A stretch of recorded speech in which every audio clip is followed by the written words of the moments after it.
Acre stays a Christian stronghold.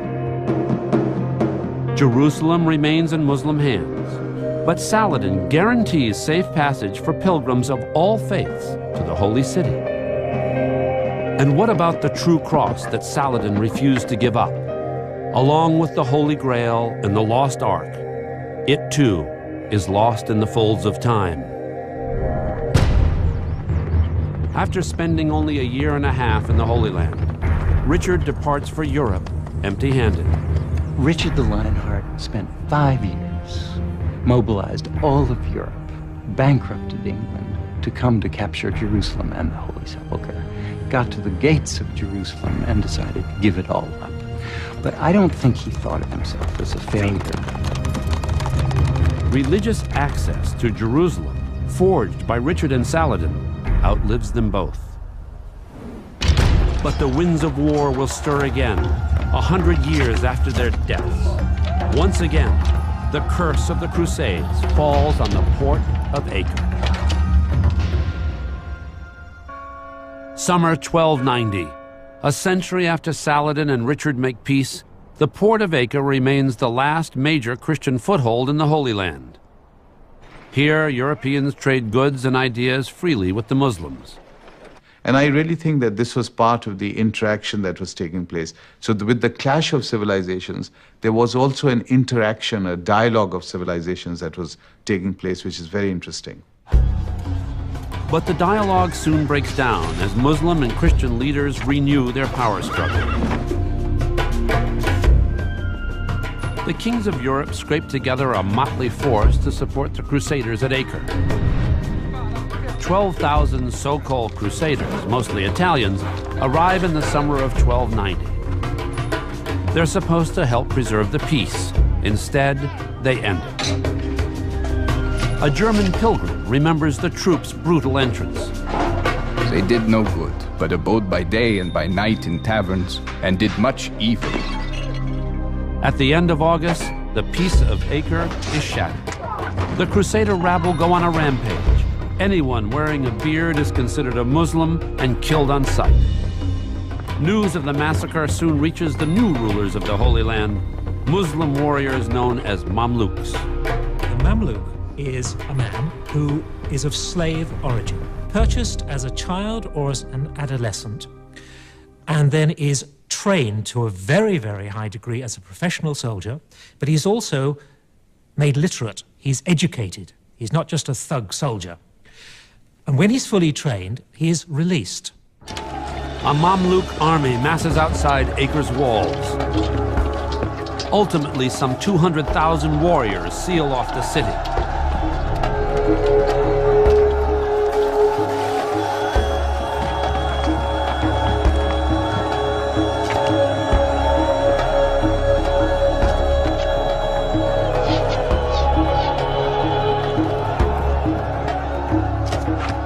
The Mamluk strategy is described in this account.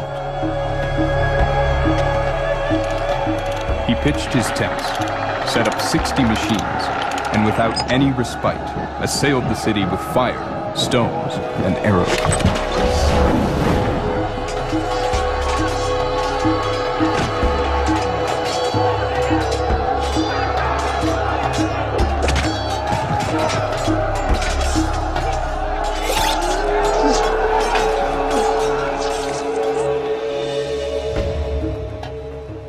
Today, Acre's streets hold evidence of that final and deadly assault. These ballista are ancient cannonballs. The Mamluks catapulted these things into the fortress itself, and they're found all over the place here. Muslim catapults chip away at the fortress walls and make a major dent in the Crusaders' psyches. It's mostly the psychological impact of these things crashing in on a regular basis. It's a form of artillery bombardment. Where do you hide? There's nowhere to go. This thing could drop on your head any minute. Some Hospitaller Knights take refuge in a chapel of Acre's St. John's Church. But the only answer to their prayers is a hardball message from the enemy.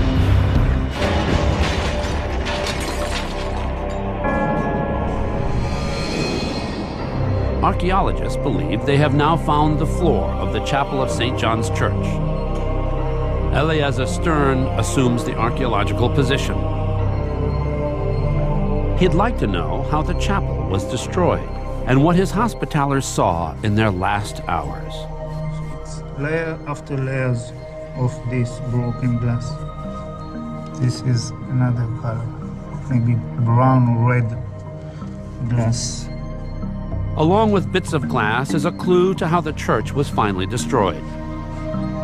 Oh, this is amazing. Look, this is part of charcoal. Now I understand why the environment of the glass is much darker than the floor. This is maybe the wooden frame of the windows, and it's burnt completely. And now we have the evidence that the church was destroyed by fire. There is a saying in the Mideast, do not consider any act of kindness insignificant. But kindness in the final days of Acre takes a backseat to rank. Although the fort is surrounded by hostile forces, ancient accounts report some groups of Christians make a getaway. But how? Archaeologists discover the answer 7 centuries later, a subterranean escape route for members only. Crusader knights take the tube out of Acre. This extraordinary tunnel was discovered after months of exhausting excavations. It runs for over 1,000 feet from the fort to the edge of the Mediterranean. The tunnel connected the Templar castle in the west to the harbor in the east. The tunnel was built by an elite group called the Knights Templar. They're sworn to protect pilgrims, but apparently there's nothing in their contract about sharing their exit strategy. This is a private tunnel. No one knew except the Templars that there is such a tunnel. In the last day of Acre, the Templar Knights managed to escape through this tunnel to the harbor and then run away to Europe. Experts believe the flight of the Templars is a clue to why the Christians lost the last great battle of the Crusades. According to one account, they would not have lost the city had they but helped one another faithfully. But when they were fighting without the city, one party would run away and leave the other to be slain. Female pilgrims, many from wealthy families in Europe, grow desperate. 500 most noble ladies came down to the seashore, carrying with them all their jewels and ornaments of gold and precious stones, and cried aloud whether there were any soldiers who would take all their jewels. If only he would take them, even naked, to some safe land. A Mamluk warrior savors the Crusaders' defeat. The lands of the coast were fully returned to the Muslims, a result undreamed of. Thus were the foreigners expelled from all of Syria and the coastal zones. God grant that they never set foot there again. Never again are the Holy Lands occupied by the Crusaders. The fall of Acre in 1291 was a key event. It was the end of the story. It was the last major enclave to fall. In the end, Muslim culture is unaffected by the ways of the Europeans. The impact on the Muslim world was minimum because here was a civilization already at a peak. And what they brought, the Europeans and the Crusaders brought to the Middle East, was simply ideas of war and warriors and sometimes brutal savagery. Their dream in ruins, the Crusaders leave the Holy Land. But long before the Crusades, Mideastern ideas take root on the European continent. What was positive for Europe was the idea of civilization, which means chivalry, which means learning, which means books, which means a way of life, which means cleanliness in personal hygiene and personal diet. Scholars are stimulated by exposure to more advanced mathematics and astronomy. Italian trade ports make a killing ferrying pilgrims to the Holy Land. The new wealth stimulates the Renaissance. Over 700 years ago, Saladin and Richard began a dialogue that led to a time of tolerance in the Holy Land. Today, in the Middle East, there remain many on both sides who see that distant truce as a pilgrimage worth taking again.